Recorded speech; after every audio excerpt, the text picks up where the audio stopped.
Hey everyone, this is my discussion vlog in replace of today's class. So to begin, overall I'm feeling the same types of things as my classmates are towards this novel. I'm still really uncomfortable with the subject matter and I don't think I will ever get used to it. I'm still pretty shocked by some of the content and the language that's used in Lolita. But other than that, it is interesting and I am enjoying reading the novel. It's been interesting to see how this has challenged me personally as a reader, just getting over the initial shock of the content and reading it with an open mind. So that's one of the, I guess, benefits of reading this novel. It kind of opens up your mind as a reader and allows you to experience different things and things you're not familiar with or comfortable with. So it's great to be kind of put out of my comfort zone. The only thing I do have issues with is I mentioned in some of my other vlogs how reading Lolita has been easier for me than reading Mrs. Dalloway, and that was true initially in the beginning.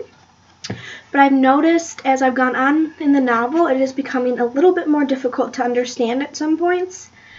And I don't know if that's...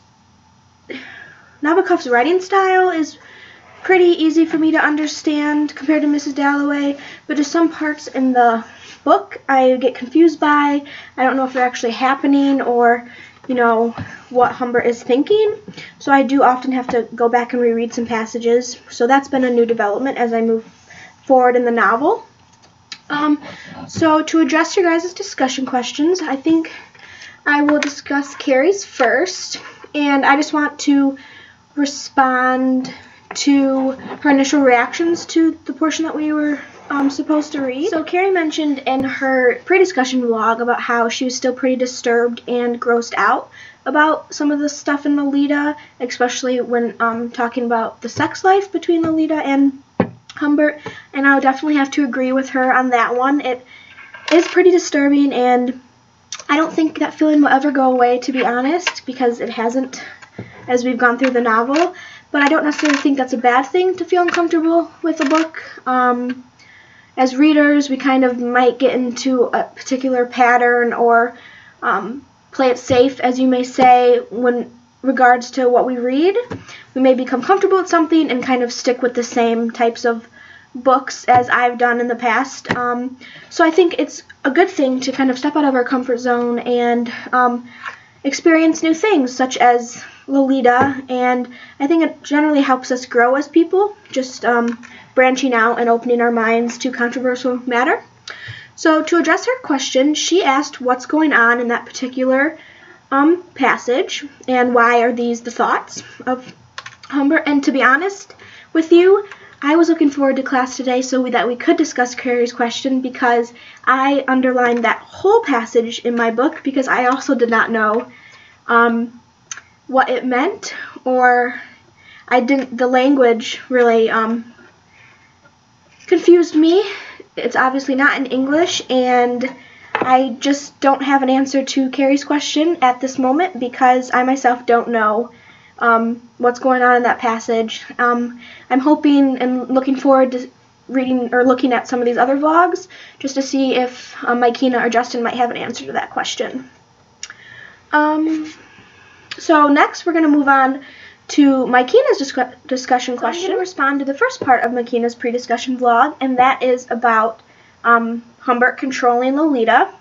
And I also think that Humbert is very controlling. He's very demeaning, and he just has like this possessive hold over Lolita. He's very protective of her, and as many of the other classmates have said, very just watchful and concerned over what she does and who she talks to.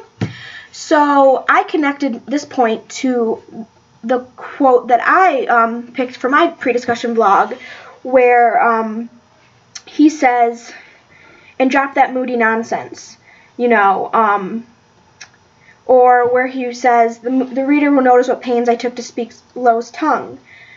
And I just think even in that quote, even though it's unrelated to Mykina's, it shows a connection because even in this one simple short sentence, and drop that moody nonsense, he's trying to control how she feels, how she thinks, and how she interacts with him, I guess. You know, telling her to change her attitude, or, you know, to stop being upset or moody. So that is a very good indicator that he is very controlling and very possessive over Lolita. So to begin, Mykina asked, why is, sorry, let me look at my notes. What does this characterization of Lolita do to you? And she also asks, I think, what is Nabokov's overall goal for this characterization? And I think I'll talk about the second one first. I think hypothetically we can brainstorm or talk about why Nabokov does this, but as I've learned in class, I really don't think we can appropriately answer that, because we do not personally know Nabokov, and the fact that he's not alive anymore. So I don't think we can answer his goal, or what his purpose, or what his message was. So now I'm going to address the first part of Mykina's question, where she asks, what does this characterization of Lolita do to me? And to be honest, it kind of angered me. Obviously, Lolita is a child. She's only 12 years old, and Humbert is, you know, a grown adult male. So it's not shocking that he, I guess, characterizes her in this way, just because he doesn't understand the age difference. He's obviously mentally ill for being attracted to young girls, so he doesn't understand why a young girl of 12 would find a toilet, let me go to the passage, would find toilet signs, you know, fascinating or charming, or, you know, he doesn't understand why she's interested in stuff like that. And I just think it shows the relationship between the two. Like, he's obviously interested in her, you know, because he is mentally ill.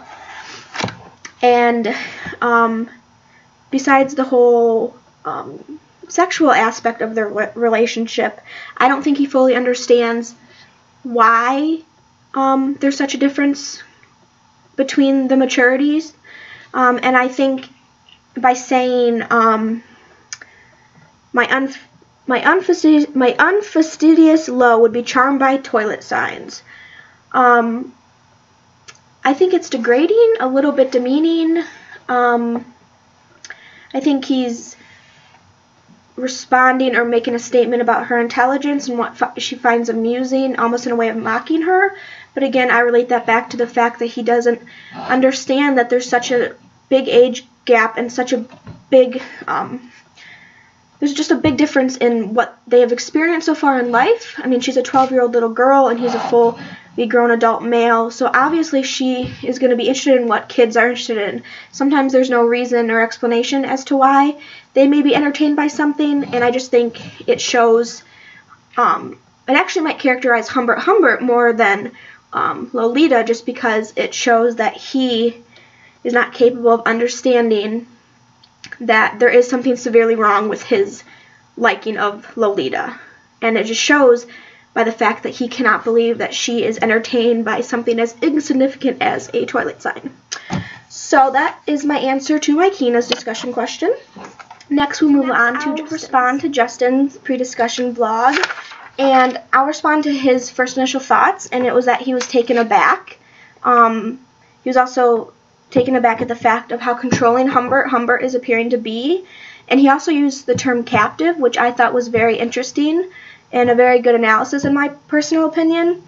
I never considered this, but in a way, Humbert is taking captive of Lolita, or in other words, he's manipulating her, and she's such a young girl, she doesn't really know what she's doing, or just the simple fact that he's so much older than her, and he knows that it's wrong, and he knows that it's disgusting and gross, but he doesn't care. He's still, you know, taking advantage of this little girl who may not have a say or may not know any better. So The fact that Justin said that he's kind of taking her captive on their travels was a very interesting point to make, to compare it to kidnapping. So well done. I really like that point. He also mentioned that it was disturbing, such as Carrie and most of us, I think, probably would agree. It is definitely not a book that's lighthearted in any way. It's not a book that you can become easily, comforted by. It takes a lot of time just to get used to the shocking things that happen in the language, and I just think any normal person would not be comfortable with this book. So to answer his question, is Humbert Humbert happy? I think that is a very difficult question to answer, because sometimes I think we don't even know personally if we're happy. Sometimes it's hard to tell in our own lives, so all we can go on is by the words that Humbert speaks or thinks, or of his actions in the book. We can't really speculate as to if he's actually happy, because he is a fictional character, so we just kind of have to go by what we read. And in my personal opinion, I think Humbert thinks he's happy, or in other words, in some aspects of his life, he is happy, although personally I think he lives a very sad life. I think he's a very sad man. Not only the fact that he takes advantage and is interested in young girls, but besides that fact, I just think he lives a disgusting, lonely life. Someone who preys on young children, I just think, excuse me, I just don't think too highly of them. So, but to go back to the question, is Humbert Humbert happy? I'm not entirely sure. I know he finds happiness in Lolita, in their relationship, and in the things that, that they do. So he probably thinks that he's happy, but he'll only ever be happy in one aspect of his life. He will never be able to live a normal life. He never will be able to publicly have a relationship with Lolita because she's so young. He'll be basically probably banished from society if anyone ever finds out. So I don't think he can be happy. Like I said, he can feel happiness in his relationship and in those moments with Lolita, but he'll never be able to get married to her. He'll never be able to form like a normal relationship between two grown adults, because he is mentally ill and is attracted to children. So I think he wants to be happy, but then again, I think he knows, obviously, his actions are wrong because he is so afraid of people finding out.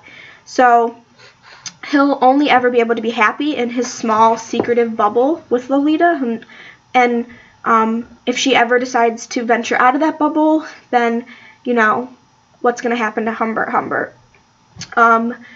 So that is my response to Justin's question.